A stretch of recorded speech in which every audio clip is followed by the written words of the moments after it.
আমার তো নেট তুই আছে তো ওয়াইফাই নিয়া। ওই তোর বাড়িতে বলে নেট আছে? হ্যাঁ আছে তো। হেই, কি করলি তুই এটা? ওমা তুমি না নেট চাইলা, নেট দিলাম। জাকি নেট। তোর কাছে জাকি জাল চাইছি, আমি চাইছি মোবাইলের নেট, আর তুই দিছিস মাছের নেট। জ্বরে বাড়ি ঘরের চাল হইরা গেছে গা, কারেন্ট নাই, মোবাইলের নেটওয়ার্ক ঠিকঠাক মতো পাওয়া যায় না, আর তুমি ইন্টারনেট লয়ে পড়ে আছো। একটাবার জিজ্ঞেস করছো যে আমরা কেমন আছি, কি ক্ষয়ক্ষতি হয়েছে? তার মানে তোর বাড়িতেও নেট নাই? তাহলে রতন নেট দিয়ে খবর পাঠাইছিস কে লিগা যে তোর বাড়িতে নেট আছে? নেটের কথা না কইলে কি তুমি আইতা? চাল দিয়া যেমনে মাছ ধরে অমন নেটের কথা কয়ে তোমার ধরে লইছি। এই যে রান্নাঘরের চালটা জ্বরে পড়ে গেছে গা, এটা একটু ঠিক করতে বাহো ধরো। তোর রান্নাঘরের চাল আমি ঠিক করে দেবো, তাই না? আমাকে বাড়ির টিনের চাল মাল উড়ে গেছে গা, কাম করাইতেছি মানুষটা দিয়ে, আর আমার দিয়ে কাম করানোর লিগে তুই আমার নেটের কথা কই এনে নিয়েছিস, তাই না? প্রতারক কোথাকার।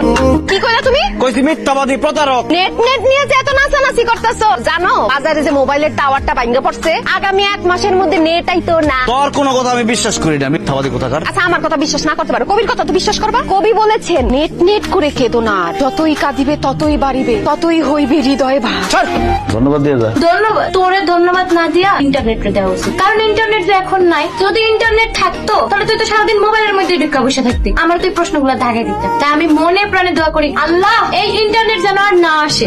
এই জন্য মানুষের উপকার করতে হয় না, উপকার করলে এরকম বদদোয়া দেয়। কি তো বেল বাজাইতেছে কে? তোমার বেল শুনা তো মনে হইতেছে স্কুল ছুটি হইছে, আইসক্রিম আলাইছে, বাচ্চাকে আইসক্রিম খাওয়াইতে। আমি তো স্কুলে আইছি, প্রেমের স্কুলে। আমি তোর প্রেম শিখাবো, তুই আমার প্রেম শিখাবি।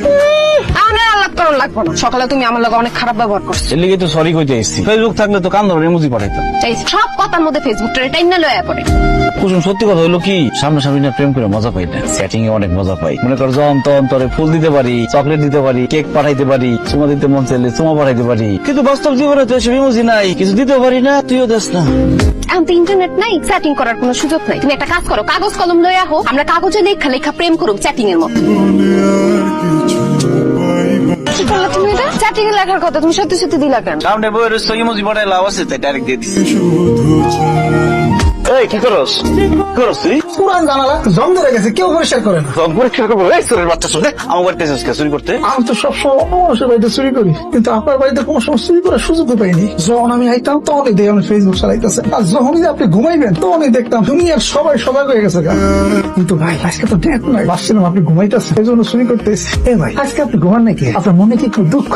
চোরের বাচ্চা চোর, আমি সজাগ আছি, কোন দুঃখে তোর কই ফের দিতেইব?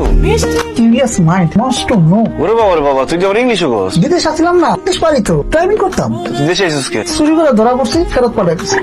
বিদেশ গিয়ে তোর চুরি করতে হইব? এই তকমা তো চোরের লেগে বিদেশে বাংলাদেশের ভাবমূর্তি নষ্ট হয়। হ্যাঁ সব দূর তাহলে আমার মতো ছোট ছোট, আর দেশের বড় বড় মানুষরা হাজার হাজার কোটি টাকা চুরি করে বিদেশে নিয়ে বুক ফুলে চলতেছে, কত সম্মানিত হইতেছে। আর আমি বিদেশে টাকা চুরি করে দেশে পাঠাই দিতেছিলাম, সম্মানিত